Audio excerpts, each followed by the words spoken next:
So, was macht der? Baut hier einen Reclaimer und haut ein bisschen ins Gesicht.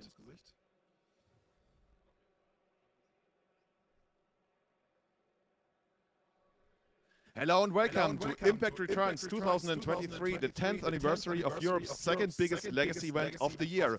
My name is Julian Knapp. I'm here with my everyday channel co-host, Kaiser Atari. What's up, people? What's up, people? We are straight in the first round of this tournament, but before we go into this, let me invite you to check this out, because honestly, I wasn't aware of how big Impact Returns is. Like, the Spanish legacy community has always been like super awesome, one of the biggest dedicated legacy communities in the world. And we are here because we want to bring you this to an international audience. Previously, this was more Spanish focused, Spanish commentary. They really reached out. They want to get more people aware of this, because tonight we're playing with, I count it tonight, like everything is tonight. I usually do commentary in the America. We're playing with 175 players. I'm pretty sure that like once more people get to experience this, we're going to push these numbers up to over 200 plus. So this is going to be super exciting. Okay, we are here in the first round, and after commentating the Spanish Legacy Championships yesterday, we already saw a ton of Orcish Bowmasters, especially in the finals. Absolutely. And yeah, we're gonna see, like, we speak of the devil, we got Lopez on the left side, splashing black into Death in Texas. So what do you think that's gonna be for? That's probably gonna be an icon of cruelty, right? Which you can then flicker with, you know, like the for all the for all the value. Yeah, this is definitely gonna be Death in Texas, splashing black for Archon of Cruelty. You wanna ramp up that while all the way to 8. Yeah. I think maybe there's also a chance of Bowmasters being in there. I hear that may be better. That'd be kind of fringe, but yeah, let's see. Yeah, and Davi is going up against Jorge Abejer, and that's gonna be a really tough matchup traditionally. Naya depth. Basically, Death in Texas is one of the matchups you really want to avoid. They also really hate Chesskai, but that doesn't mean they're completely lost. Like, when you look at the sport, Jorge has like basically assembled everything he needs. He's got the combo ready, he's also got the biggest creature in play, and I mean, Davi, he's probably sandbagging some card, right? He really hasn't developed all that much ever since the first one. He's still got his Mother of Runes, keeping the boil here. I would guess, what do you see in his hand? So I hiding it? Yeah, I think I spotted like a Cauldron Complete, I think, somewhere, which is not ideally what you want to be, what you want to draw, you know, in your draw step. Ideally, you want to get it with Stoneforge Mystic. But again, like, both players are sitting on Swords and Plowshares as their prime removal, and I would assume that this game can go like either way, but Jorge has to be careful to not run a naked Murdered Lage, because the Death and Taxes deck has so many ways to attack it. It can be a Swords and Plowshares, it can be one of those like 3 or 4 Karakas in the main deck. It can even be something simple as a Flicker Wisp trigger, which can then take out the 2020. And also, let's not forget, you know, you can always plow your own creatures to go above 20 life, and the Black Red and the also Death and Taxes deck usually doesn't fetch all that much. Even though we saw Marshblades earlier. Yeah, and we saw Jorge basically as the answers to any kind of problem he could ever have. Olerada, famous Magic player. I think the winner of the 3rd Pro Tour ever. Playing a Spider deck, if I remember correctly. Ola, if you're listening to this, awesome. You're here, Sylvan Safekeeper, your invitational card. Basically protecting Murdered Lage from everything. Is there anything that Davi can do to stop it? I guess there's always the world where you have like a flyer and you use Mother of Runes to infinitely block, but that's only ever gonna get you so far, especially since the sheer step is probably gonna come up. So right now, Jorge very much in the driver's seat. Yeah, that Sylvan Safekeeper looks pretty promising. The Death and Taxes deck only plays like spot removal and doesn't have like a, you know, like a Wrath of God effect. So I really don't know. Yeah, I guess Jorge might have to sack a lot of lands to protect that Sylvan Safekeeper, but that might just be the you know, the key to victory maybe. Yeah, and you can see like Davi is not very happy, right? He's trying to figure out what he wants to do here. Nothing is really super appealing to him. Like we mentioned, right now we got the Flicker Wisp and the Mother set up, which technically can block forever, but since Jorge also has that Reclaimer, and that's surely gonna get a Zachary step at some point once he assembles the token, there's not really much you can do unless you get, I guess, like a colorless flyer. We don't really do that in Legacy, right? Colorless Yeah, flyers. no, we don't do that. That's simply not allowed. Sai in 8-cast that does it, but right now Jorge's just chilling. Like, Jorge's like, okay, I'm holding all the cards. I'm gonna make the token, and with Davi tapped out, and okay, a Violet 2. Does a Violet 2 do anything to stop it? Not necessarily, but there is the active Mother of Runes, and you know, we got a flying blocker, so there must be some like Sajiri step, but is probably lights out because it can give the Merit Lage protection from white, and that will I mean, make Solitude. I mean, if you go for the okay, then there's still Safekeeper. Never mind. right. Okay. So we might have a window here. To just take the game, right? Pretty much like an Elvish Reclaimer activation and can get the Sajiri step, if I'm not mistaken The here. only thing that's like, it looks like he actually made the token in his own upkeep, because from what we see, those two lands are tapped, the plateau and the forest. So that Mm-hmm. tells me that the token would be actually be summoning sick. Okay, Davi actually gets to untap and try one more time. Maybe he can put something like assemble some kind of defense. But yeah, like we mentioned, like just playing defense is not going to do it. Even Bowmasters is not going to save us. There's Caldra complete in hand. I mean, technically, you could also try to fight on the life gain angle. Like if you gain above 21, like if you get to 21 life, but you can't really do that here, then you can stay alive for one more turn. But it looks really bad for W, right? I don't see there's anything you can do right here. Yeah. If you can buy a little more time, then he might be in a position where he can get Yorion in hand and then maybe Violet in. That's another flyer, Mm-hmm. and into Flicker that Flicker Wisp. And like you gotta start putting like pressure on that Merilage, so at least that Jorge has to sack a bunch of lands. Oh, that's fun. Maybe Look at this. You got the Skycliff apparition. Now you can try to take out the Safekeeper, and the Safekeeper has to protect itself. And I mean, Jorge is probably gonna just like sack a land to protect himself. But I mean, there's technically you always gotta give your opponent the ability to mess up, right? And maybe Jorge just takes away the Safekeeper, and then you have something else on top, like a Salt of Plowshares on the next right. turn. I mean, you gotta play to your outs, even if they're like all that minor. But Yeah. sometimes you just take the game that way. And see like how patient Did you Jorge actually is. win with a Doomsday Pile, by the way? Sorry to interrupt you there, where you literally couldn't win, but you just like cracked your fetch land and your opponent like scooped in Dude, respawns. it happens. Play to your outs, Dude, seriously. it happens so often. Yeah, but like Jorge like does is so patient with that wasteland. I think a lot of people might have like used that wasteland already on something like a Rishadan port, but that wasteland is probably gonna be the safekeeper fodder. Really, that Mm-hmm. any land really that's just let it in play. It's gonna be like some extra insurance. Yeah, Because Merit Lage is the game for Jorge yeah. this game. And also, we're not only playing for prizes here in the sense of like physical goods. We got 3 underground seas for the first place, 2 chandras for second place, third, fourth gets a bayou, and I think we also have plateaus for the top. Yeah, we got So the rest of top 8 something. dual lands for the whole top 8. Like how cool is that? Yeah, but we also got 2 qualifications for the European Legacy Masters. One of the coolest initiatives ever created, I want to say, in Legacy, like from the community for the community. And we got 2 slots up for grabs. And Jorge actually won. He won the Arcanist 20K in Santander, so he's already qualified. So if he should go on all the way to the finals, I would guess the invite passes down. I mean, we're very far away from that. We're playing 8 rounds of Swiss Oh yeah. plus 3 rounds of top 8, but Jorge is getting ever closer because this attack. Oh, we are allowing for blockers. Maybe he doesn't have the cheers. Let's see. He could also be playing around like a ton of different cards. Okay, this is interesting. I mean, this opens up a spot for maybe like a potential sword supplosives maybe on the mom. Or maybe in response Oh, to he's got the Vickery. lots of plushes. You're right. Okay, so Yeah. he plays this really slowly. He's like, okay, now your mom is tapped. Now I can take her out. So the next turn I can actually like eat your Flicker Wisp, and then I can get in, and I never need to grab Satiric Step. He's very patiently playing. Loving it.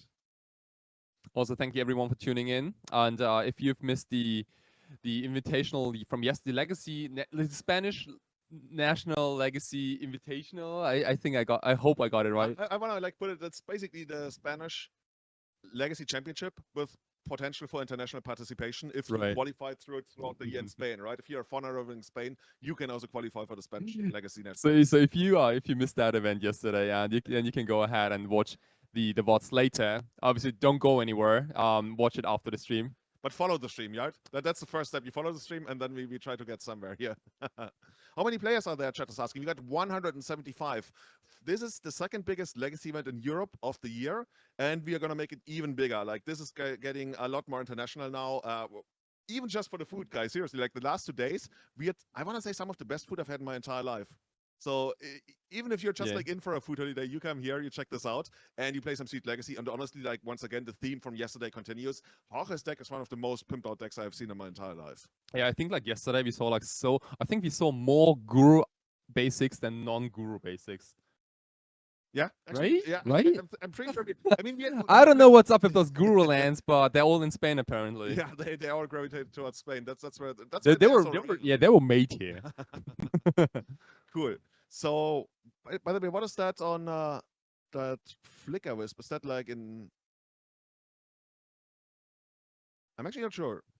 Why did he put the flicker wisp? Oh, we flickered something out, but shouldn't it come back? No, we will see. We will see what we handle here. Maybe we just dropped a card. There's a Mother of Runes, sure. Second Mother. I mean, it's getting a little harder for Jorge to push through with this Merit Lage, right? Like if the every single Mother of Runes is kind of painful, and Jorge doesn't is one of the very few decks in the room that doesn't play Orcish Bowmaster. So you know, we gotta find some other ways to deal with those Mother of Runes and any flying blocker because the defense is here. Yeah, we're also being told that Jorge actually is one of the Spanish Death and Texas masters. Like, he played the deck a lot. He really knows what's up. So he's probably like seeing very deep into the matrix right now. He's trying to figure this out. Agent Smith is coming at him, and he's like, okay, I got all these tools. I can basically make whatever I want, but I gotta navigate my way to victory here. I got this flying 2020 indestructible creature, but he really wants it to touch David, and David is like fighting tooth and nail not to be touched by North Lage right now. Did you know that like Jorge also did play quite a lot of Death and Taxes himself? He played like GP Bologna, I think, and yeah, which was like the last Legacy GP. He played it with Death and Taxes himself. So like if you already played the deck of your opponent, that's not too bad of a practice, right? Because this looks pretty confusing and difficult maybe for a lot of players. Like I'm personally a Doomsday player. I play a lot of combo myself, and I have a lot of trouble like just like finding like the right tools to win a game like this. You know. You know what I'm missing? What I actually very slowly see coming back in Death and Texas, which used to be a mainstay in the deck. Or Any idea? or like a mainstay. Oh, like Yeah. Mangaro Corondo. Or Well, what? not that often. Revoker. Oh, Revoker would Revoker. be actually really sweet because you can take out basically Safekeeper or Reclaimer if you want to, and that would be a really big deal. Oh, god damn it, yeah. Revoker would be really good. Like that's what you want. And I've been in this situation a couple of times lately on Magic Online where I played against them, and they actually had Revoker, and it really screwed me. So, I'm just saying, I mean, it's probably not coming back in the Orcish Bowmaster meta, now that I think about it, but for a very short moment in time, like, Revoker was actually pretty good. Yeah. That was like, it was like the cat and mouse thing where the sneak and show deck had such a terrible Death and Taxes matchup because of like Rocks and Revoker. Maybe you guys remember that era. And Tajiri Step comes down and takes the game. Damn. Easy GG. Okay, we're moving on to game 2. Maybe we can actually no, we are not. This is closed deck list. We're not putting a deck list on screen, so we can only really guess about what's about to happen here. Dude, Let's see. Sajiri step is huge, right? Like, You might say so. like, yeah. Don't know if there are any outs for Merit Lage in black, like anything that's non-white. Yeah, and it's gonna be a flyer as well, right? It's You kinda- got black flyers and this. I mean, Archon of Cruelty. Here we go. That's you called it earlier today, right? That's our way to do it. like, Oh, look at that sideboard guide, dude. that is insane. Somebody came prepared. Yeah. Very prepared. It's like a whole like Excel sheet. Yeah. Do you think white, black, Death and Taxes is not the list? I mean, you probably like figure Freaking also Dude, definitely. there's Peacekeeper. There's Peacekeeper. Dude, if we get Peacekeeper down and we got like enough Mother of Runes to protect it, I mean, there's a good chance Jorge has some like needles in there to like basically shut off the Mother of Runes and then go after the Peacekeeper or something. But I mean, I could see a world where the Peacekeeper just takes the game. Dude, I wanna like Peacekeeper used to be a lot more common in Legacy. It's for some people it was like the cheaper version of Moat that you could get, but I want to see it. Like the Death and Taxes has so much digging, so much tutoring. You can actually find that Peacekeeper somewhat reliably. Yeah, I don't hate it. Like, David is probably looking for like a fair game, like like as long as Jorge doesn't make a Merit Lage token, I think David is a little ahead because the flicker action like kind of generates a lot of card advantage for the Death and Taxes side, right? Like Naya Depths, except Minsk and Boo, maybe doesn't, or maybe like some civil libraries doesn't really have a lot of card advantage going on. So there is a possibility that the Death and Taxes deck might just generate so much value to overpower Jorge's deck. By the way, chat is asking suggesting a really cool play that I actually didn't see at the time. So when Jorge played Sechiri step to give protection, you can actually fire your swords to plowshares at the token. Because what happens afterwards? Jorge plays the Sechiri step. Right. You, in response, try to swords to plowshares the token. What happens? I mean, you gotta sacrifice a land. Yeah, what happens? And then the swords fizzles. Yeah. And then Sechiri step fizzles. And then you can use your second. Then you can, if you have a second swords to plowshares. Oh. I mean, you can't do that right away, so you don't die. I mean, that's the point, right? You don't die. You negate that. You can't take out the token, but also the security step fizzles, and that means you can block with your flicker wisp and use the mother of runes to stay alive. And then you handle the security step, and then he needs like either like a second copy of the security step, or you wasteland it and like you somehow endurance it back into your deck and find it again. Like it gets a lot more complicated for Jorge. I mean, that's why we have you in the booth here. No, that's why we have And- chat, because I didn't see that play. Dude, we just like a pair of monks, you know, just like talking about Doomsday and some painter nonsense. If you have listened to the if you have listened to the podcast. Play. I want to see. Maybe that's also why Jorge was like hesitant to actually go for that play, because he knew there could be like there could be something that's happening. Huh. I'm actually impressed. I'm really impressed. Yeah. But generally speaking, I think even post sideboard, I don't think that both decks do like a lot of changes. I think a couple cards get like updated here and there, but it's not like, I think both decks are pretty well prepared for a fair game. They have Swords of Plowshares already in the main deck, a bunch of like value creatures, and I don't think there are particular like haymakers in the sideboard. The Peacekeeper does look very appealing to me, especially if you can protect it with Mother Runes. That's the closest to a haymaker we got, I think. Yeah, because like that kind of sidesteps the Sylvan Safekeeper plan on Jorge's side, right? Yeah, dude, I'm loving this. I remember the first time I played Naya Depth, I was utterly overwhelmed with what you can do. Especially like you got your crop rotations up, you got your reclaimers up, sometimes you even have your knights up, and there's so many ways to navigate these complicated board stats. And I feel like especially those wild decks, the Death and Taxes decks, people always used to say, okay, if you got these decks going up against each other, it feels a little bit like chess. Because you're playing like in a very established order. Some stuff doesn't really happen at unexpected times, even though you can do anything at any time.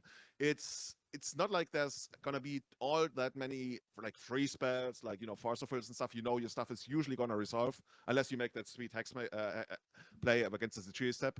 But that also makes it so much harder, because you really have to like properly sequence your stuff. Like sequencing is such a massive part of this, and we will see like if Jorge has played both decks to like a masterful degree, then he will certainly be aware of all of this. But I don't know David, but he could also like be an absolute master of this deck, and we'll see both of them in action now. So David opening up on basically your typical Death and Taxes hand. You got Wile, you got Swords of Plowshares, you got I think 2 Recruiters of the Guard, a couple of lands. And on the other side, we see Reclaimer, always nice to have on the first turn. Could be a crop rotation, actually 2 Reclaimers. You see a Thespian stage over there. I think that's also going to be a keep. Yeah, both openers look pretty promising. Like they both also have a Swords of Plowshares for each other's decks.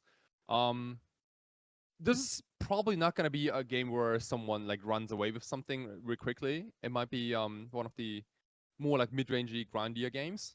But yeah, I'm here for it. Second crop rotation probably being picked up here.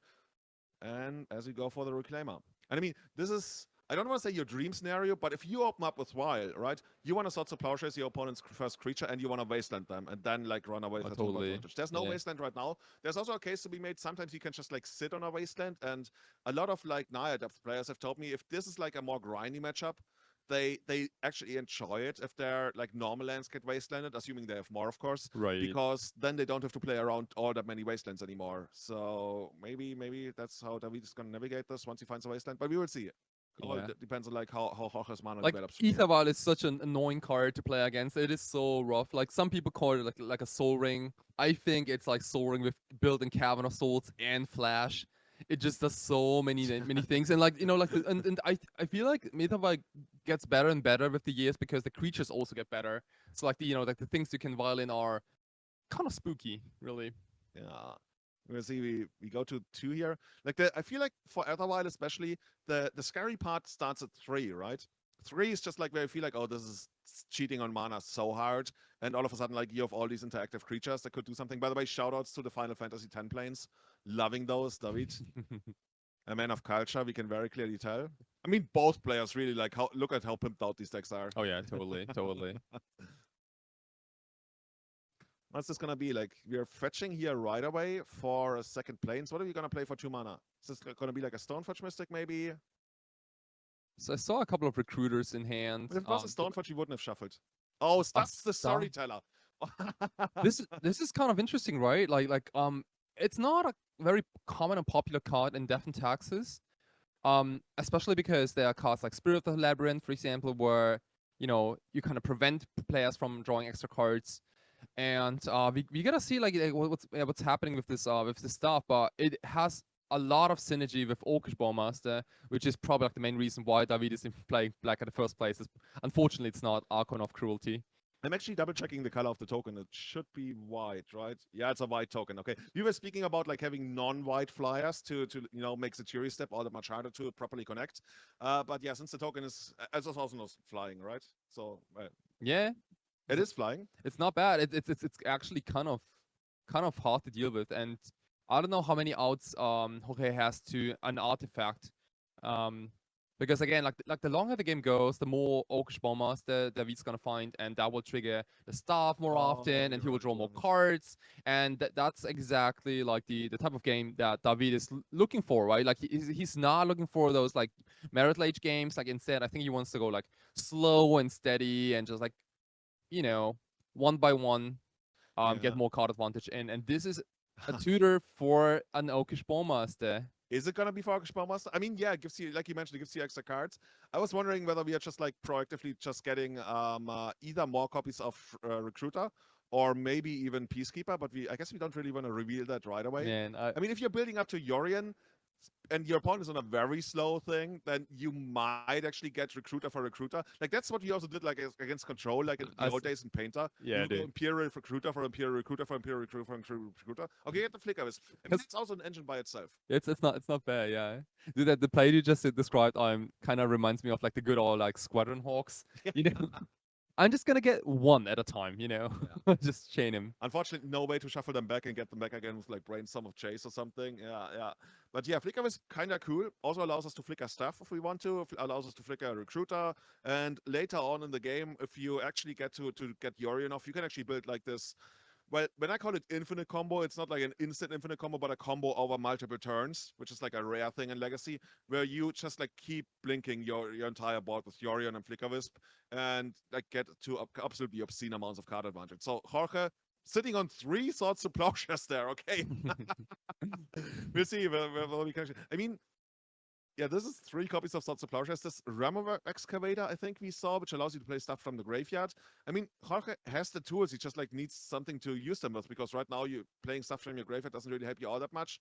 And also, like, your Swords to Plowshares, not the greatest card to have on this kind of board, where David is really just like looking to grind it out. Yeah, like I mean, David is ahead on almost everything. He's ahead on mana if you count Ether Violet's mana. He has more creatures on the field, and I believe he even has more cards in hand. Yeah. Or at least like the same amount of cards, but oh, that must be so bad, right? When you connect your Swords to Plowshares to the Imperial Recruiter, it never really feels good. On the other hand, I mean, if you want to get like, you don't want to die with like 2 or 3 Swords, or I mean, fall that far behind with like 2 or 3 Swords to Plowshares in hand. So I mean, I guess that's maybe just like gotta bite the bullet and do it. Also makes the future Yorion somewhat weaker.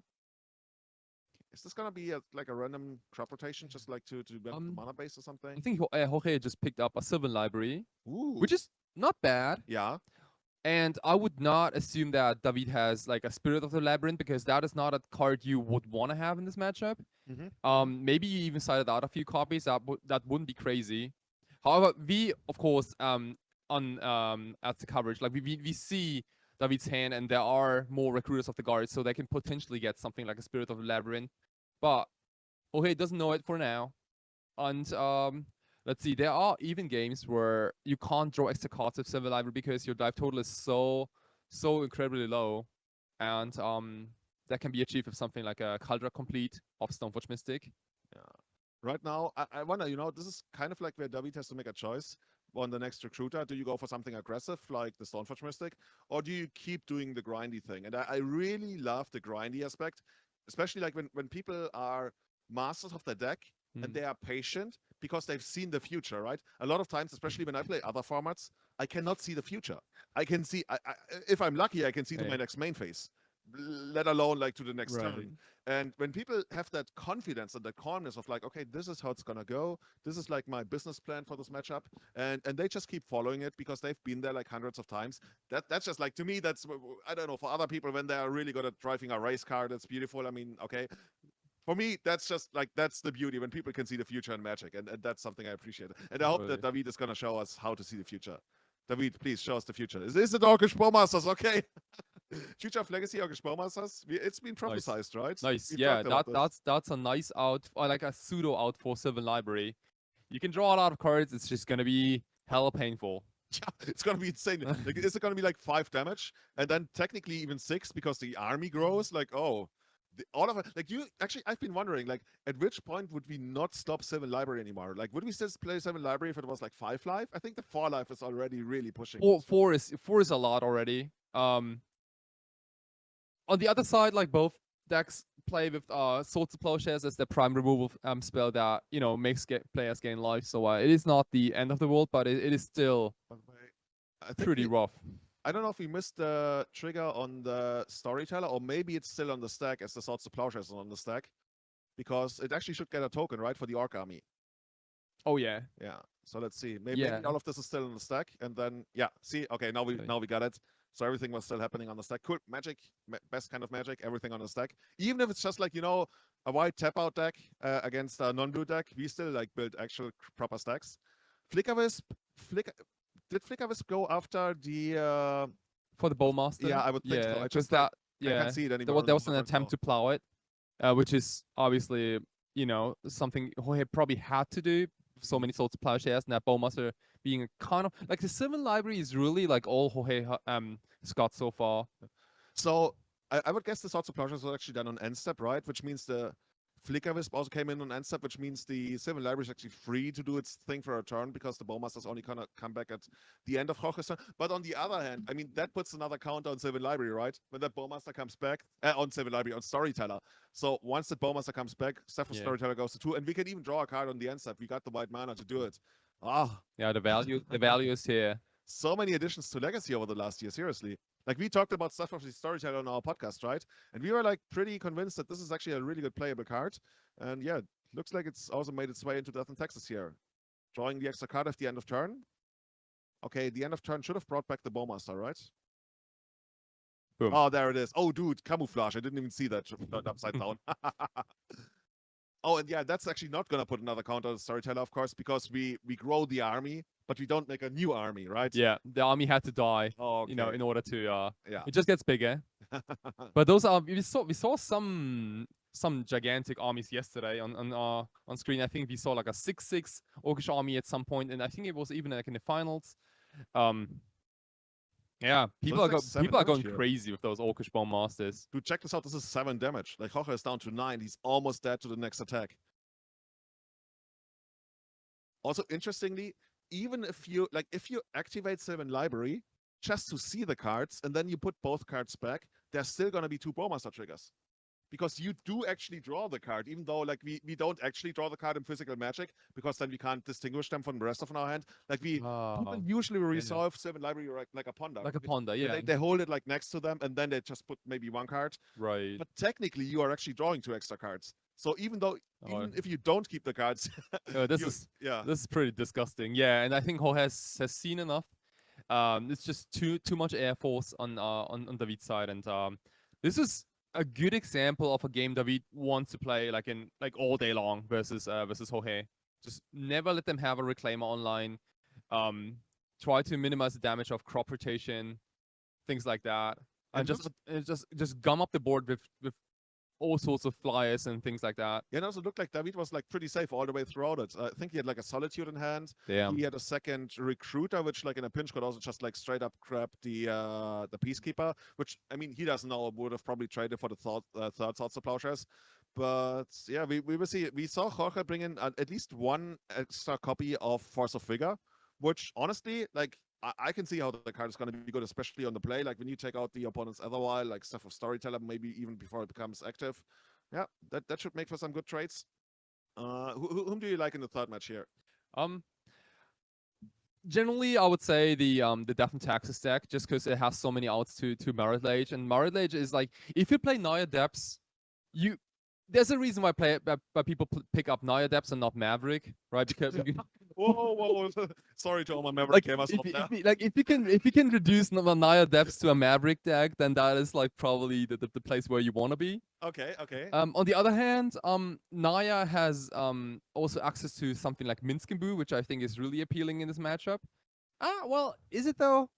We gotta see Once because again, Caracas is the big right, foil, right? Caracas is a natural predator of Minskimbu. Yeah. So, you know what I like? Which card I want to see? Like, on either side of the board, and nobody plays it, but I've been singing its praises ever since, like, 2010. Aven Mind Sensor. Dude, what a card. Dude, that would be What such a a card. Aven Mind Sensor against the crop rotation. Are you kidding me? Heck. Against Recruiter of the Guard. I mean, yes, maybe you still find something, but chances are it's gonna be crap, or you don't find anything at all. I've played like last Legacy GP Bologna. I played Maverick, so I take that personally when he's and I played against Death in Texas so many times. Like, I want to say over like the entire 2 days, I played it 4 times, and I won all 4 of those. And I think 3 of those came almost entirely on the back of Aven Mind Sensor. I think I played one the main, I had one the sideboard. That card is so good. Like, in the past, when Maverick first came out, that card used to destroy the matchup. And I think we played like 3 copies across the entire 75 back then. And like, here, you'd love to see it on either side of the board, right? Oh, absolutely. Yeah, such a good card. Okay, Olorada once again present. We got the Force of Figure in hand. What else is there? I see a lot of lands on Jorge's side, and David sends it back like, nope, that wasn't even good enough for me. So maybe David is going to be reduced to White Weenie. Is this what you want? What you like? I mean, in Jorge's side of the board, yeah, he'd love to just go up against the White Weenie deck that doesn't really have all that much interaction. Yeah, but as we know, David, he has got a ton. See, we got true believers in chat. Nebel der Welt. Mind Sensor is a real G, very much. It's the biggest G. Basically, Mind Sensor has been like pulling the threads in the background of Legacy for like over a decade. It's the one glue, the one thing that keeps Legacy together, and everybody builds their decks with like Mind Sensor in mind. So this is really one of the most shaping factors of the entire format. Trust me. I mean, seriously, like you played Cradle Control the other day. That deck sends it packing against like Mind Sensor. Oh, totally. Like a Position Agent, yeah, but Mind Sensor just as much. If you don't play Brainstorm Legacy, you better play a lot of Demonic Tutors. So, is there anything better going on David's side of the board this time? Is he some lands, Mother of Runes, yeah, I think we can spot the Peacekeeper and Mother of Runes. That is not terrible. In fact, that was like the tech we talked about earlier about how to beat Merit Lage. However, it goes to the bottom. Okay. Curious. Okay, we'll see how that works. I mean, honestly, it's not really something you can rely on as like your strategy for the matchup, right? It can be like a tactic where you get it out, and maybe you're gonna survive like a turn or 2, or maybe even 4. But it's not like how you win the matchup. So maybe things like, okay, Mother of Runes plus Peacekeeper, that's cool, but that's not gonna win me the game, right? That's still like sense of packing against like 2 Swords of Plowshares. So where do we go here? Developing mana on Jorge's side. Not really much action going on there. He's got the Hex, I keep calling it Hex Mage. The Safekeeper, and only really the Force of Vigor, which he's very close to being able to hardcast. Oh, never mind. Sylvan Library. Okay, that's a very, very big haymaker. That's where you want to be, right? Especially like if David now has, let's say, a Stoneforge, which of course he doesn't have, he can put on some pressure. But if your only pressure is Mother of Runes, which probably doesn't even want to turn sideways, like Sylvan Library has free reign over this game right now. Yeah. We also just saw a really smart sequencing by Jorge. Like, he purposely didn't crack that fetch land for the Sylvan Safekeeper, just because it is a shuffle effect, and shuffle effects are very valuable with Sylvan Library, right? Oh, so smart. Yeah, smart. Damn. I think I would have messed up that part. You would? Yeah, I did 100%. I appreciate the honesty. Appreciate the honesty here. Okay, so we got, I guess we're gonna fetch very soon now because we found Knight of the Reliquary, right? And it looks like Jorge kept all the cards. Dude, this is just like how you do it, right? This is the Jeff Bezos feeling of Magic. It's just like 3 cards, never didn't have them. Like, yeah, just give them to me. Right. Okay, Knight comes down. Knight's gonna be amazing. There are few feelings as good as just like randomly activating Knight throughout your deck, especially in a deck as good as this one with like all the lands shenanigans that you can pull off here. And David not having a second turn play, whoa, that just like you're feeling really good about that here, Jorge, right? Like Damn. you can try to. Oh, that's actually Path to Exile. I was wondering. This is the promo Path to Exile from FNM.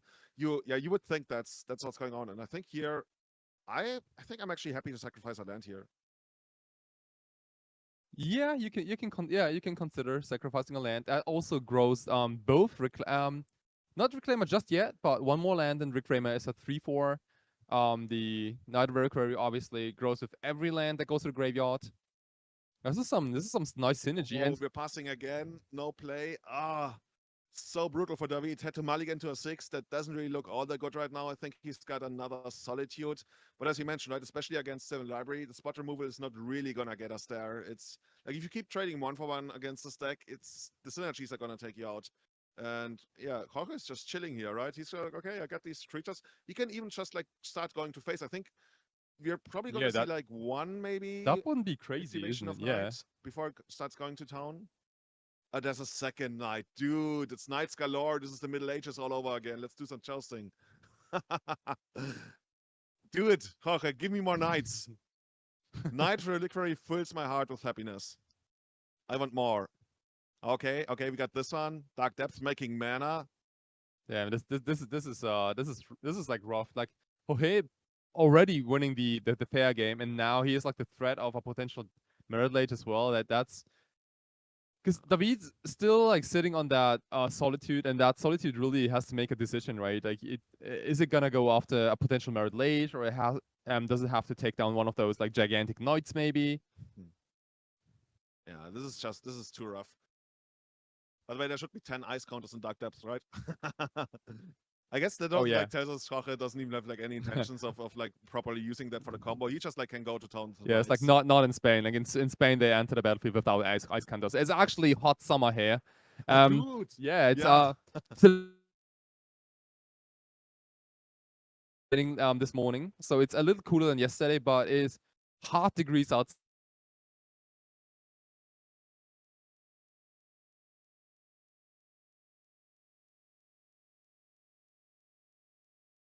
The funniest questions to judges. You Seriously. probably don't want to do that like at big events because they got better things to do, but you know. But it would be like so flavorful if, like, in the winter season you have to play snow covered basics, like you have to, and in the summer you obviously have to play Oh, summer basics. Yes. yeah, yeah. Oh, dude, I was like thinking about like having the Mishra's factories and you play like a playset depending on which season we're in. Oh, Like, god yeah, damn it, yeah. like you make your entire deck like seasons themed, like anything from the basic lands to the Mishra's factories. I wonder if there's gonna be more. Okay, and here, yeah, we can just like make the token here. Yeah, David has basically lost the game right now on so many angles without even like being able to do anything about it. I mean, that's just like how it works out in Magic. And I mean, you shouldn't really beat up yourself too much about it. It's like you gotta play what your deck delivers. And sometimes that's just not enough, especially if you're going up against what looks to be like a pretty decent opener. Man, this is just rough. Like, the knights are almost lethal at this point. Oh, we're not live anymore.